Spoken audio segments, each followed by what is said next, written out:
If you guys are struggling on defense in college football 25, don't worry, you're not alone and I'm here to help. In this video, I'm going to be showing you guys 3 tips to instantly get better and start forcing more stops. Now, if you guys like college football content like this, make sure you go ahead and hit the like button and subscribe for the best college football content on YouTube. Now, let's go ahead and get into the video. So boys, welcome back, and the first tip that we're going to go ahead and go over is shading coverage. Now, shading coverage can be useful for multiple different situations. The first one we're going to go over here is in zone coverage. Now, you guys can shade your coverage tons of different ways, right? You can shade it up, down, left, and right. For this instance, we're going to go ahead and show you this cover 3 here. And as you guys can tell, we have these blue zones, these curl flats on each side of the field, right? We just came out in a normal cover 3, and all cover 3s are going to have these blue zones on the outside. Now, the issue with this is, as you can see here, the offense is going to go ahead and be able to throw it to the flat every single time for, that's at least 2 to 3 yards every single time, and go ahead and throw it again. They get a good animation. They make one guy miss, and they're out of there. So a big thing to help here, instead of just letting them beat you over the head with that over and over and over again, what you're going to want to do is go ahead and just shade down. So to shade down, all you have to do is click Y on Xbox. I'm not exactly sure. It might be triangle on PlayStation. And then down on that right stick to shade underneath. And then as you guys can see here, it's going to go ahead and change those guys on the outsides from those purple curl flat zones to these blue hard flat zones. And look, that's going to go ahead and be able to make a play on this flat route every single time. Now, the defense is pretty stupid, and he wasn't able to make the tackle there. But as you can tell, that's going to go ahead, and most of the time, it's either going to be a pick or at least he's going to knock the ball out or a gain of 0. They're going to be able to come up and make the play. Now, like I said, the defense is pretty dumb in this game sometimes, so they're not always going to make plays. But as the one controlling, all you can do is go ahead and put your guys in the position to make those plays, and that's exactly what this is going to do. So like I said, all you have to do is click Y and then down on that right stick, and they're going to go ahead and shade underneath, and then they're going to come up and be able to make a play on this. As you can see here, he's all over that, and if he was competent at all, he'd go ahead and pick that off for a touchdown. Another instance where shading can be extremely useful is not only in zone coverage, but in man coverage. So as you guys can see here, we have those deep blues over the top. So what that's going to allow us to do is that's going to allow us to go ahead and shade underneath again, because we have that help over the top, right? So shading underneath is going to tell our linebackers, our cornerbacks, everyone that's in coverage to go ahead and be more aggressive and play that underneath side. And since we do have those deep zones, they're able to do that without the risk of getting beat over top for an easy touchdown. So like I said before, we're just going to press Y and then shade underneath, and look how much this is going to go ahead and help us out. And look, everything's completely covered. Now, I am trying to use 2 controllers, so I did leave the running back open for a little bit. But as you guys saw, everything was completely locked up. Now, if we go ahead and take a look here, you guys can see, since we were shading underneath, look at how aggressive these guys are playing, right? They're pressing them, and look, everything's completely locked up. And now, you guys can see, right, he is kind of creating a little bit of space, out ahead of him. But what's the quarterback going to do here? If he lobs the ball over the top, we have a guy right there, and he's going to go ahead and make that play on the football. Since we're telling him to be aggressive and play underneath, everything short is locked up. If he turns and tries to go this way, that's going to be completely bagged. If he turns around, right, our guy's going to be there. The only thing he can do is just run straight forward, and we have that help over the top to go ahead and get that stop.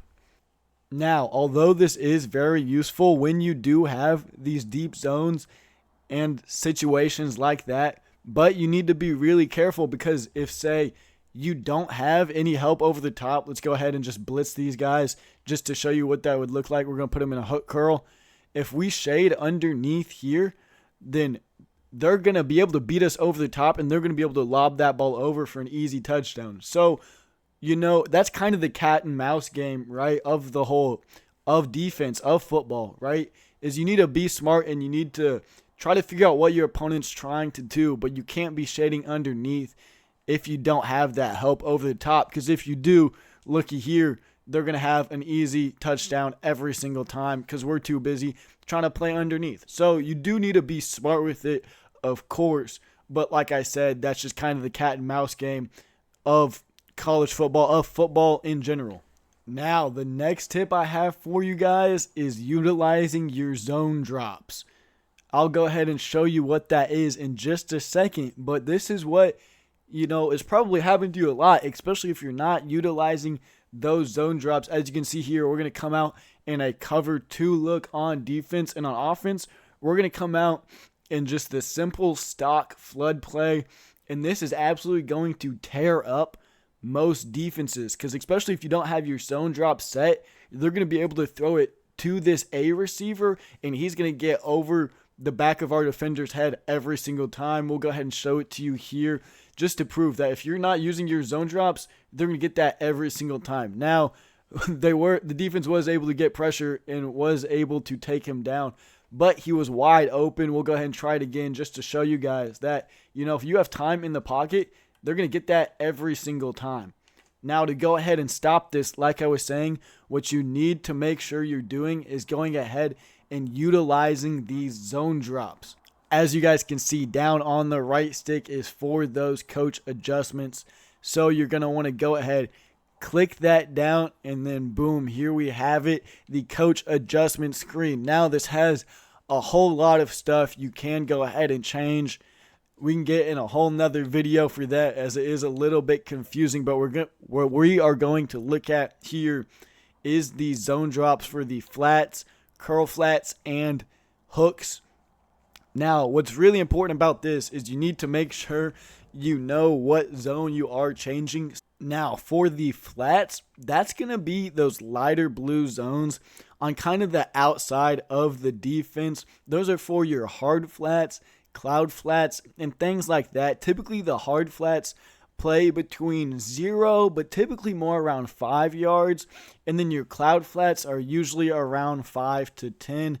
Now, for this specific example, right, it's kind of a more extreme example, but to go ahead, like I was saying, if you're facing someone that's kind of running the same thing over and over, especially those corner routes that everyone has trouble stopping, you're going to want to make sure you come in here and change those zone drops. So instead of having your guys play around 5, even 10 yards, that's not going to stop those deep corner routes. You need to come in here, go ahead, and we're going to bump those up all the way to 30 yards, and look what that's going to do for this cover 2. Now, if we go ahead and look at our setup, you can see here it's the exact same defense we were in earlier, but since we moved those cloud flats up to 30, look how well they're going to go ahead and play this corner route.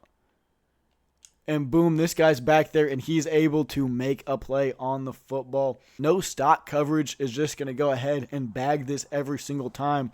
That's why it's important that you guys are utilizing those coach adjustments, because as you can see here, he's going to be able to get up there and make a play every single time. And that's what we like to see. Now, if you guys did look close, you're like, okay, he's dropping all the way back, and he is stopping that corner route, which is, you know, ideally what we were trying to do. But look what that leaves, right? He drops all the way back. Look, we have R&B here every single time, and he's wide open, and that's going to go ahead and take us directly into our third tip. So boys, the next tip, and probably the most advanced tip, but definitely the most useful tip I have for you guys, is mabling your coverage, right? Mabel zone coverage. Now, what that's going to do is that's going to go ahead and add an extra zone to that right side of the field, and that's going to go ahead and allow us to stop these more difficult plays to stop, like these flood concepts, as we're going to have a guy come down and be able to guard that RB route, that flat route from Fleming down here, as well as have another guy to go ahead and guard Sanders on that deep corner route. So to go ahead and set this up, there's a few ways you can do it, right? The first way, and it might be the easiest, but I would advise you not to do it just because it takes the longest, is you can select, go ahead and hover over what guy you want to be. So that's going to be this guy over here. So you can pick B and switch around until you get to him. And then you can go ahead and press A on him for his individual adjustments. And then left on that left stick. And that's going to go ahead and put him in a curl flat, as you can see here. Or another way you can do it, which I would recommend you guys learn to do, is whenever you're on whichever guy you're going to user, for this case we're just going to go ahead and user Carter here, you can double tap Y, and that's going to show up all of the secondary adjustments, right? By pressing Y and then Y again, that's going to show all of your secondary, your cornerback and safeties adjustments. And then we're going to go ahead and click A to select which guy we want, and then left on that left stick. And although it is just a few more buttons, it is definitely still very easy to get done before they hike the ball, and you don't have to worry about switching around and getting caught on the wrong defender whenever they hike the ball. So you can just be on whichever guy you want to user, go ahead, double tap Y, select which guy, which is going to be A, and then left on that left stick. And now look at what we have. We have not only the cloud flat, but a curl flat down there on the right side of the screen.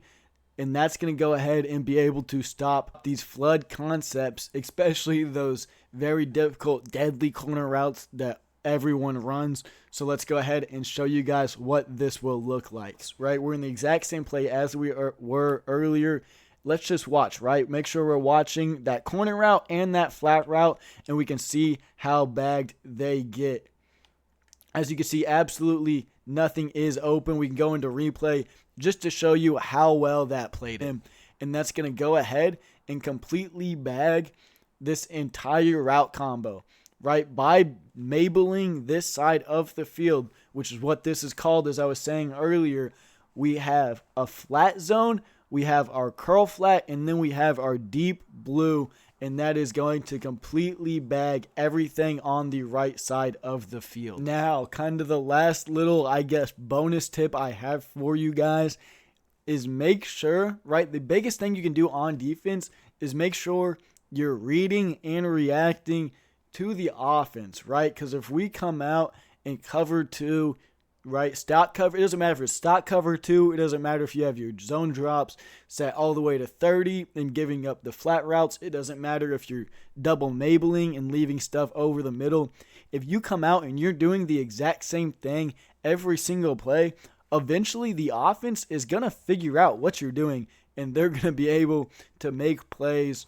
So by far the most important thing you can do as a defensive player is read the offense. Don't come out in the same thing every single time, and don't just pick something random every single time either. Make sure you're reading the defense and adjust accordingly, and I promise you will get way more stops and you'll be able to absolutely bag players on defense. Now, if this video helped you guys out at all, make sure you go ahead and hit the like button. It'll only take you 1 second out of your day, and it'll mean the absolute world to me. If you guys enjoy this type of content, consider subscribing, as it too will only take 1 second out of your day and mean the world to me. But I hope you guys enjoyed the video, and other than that, I hope you guys have a great day, and God bless.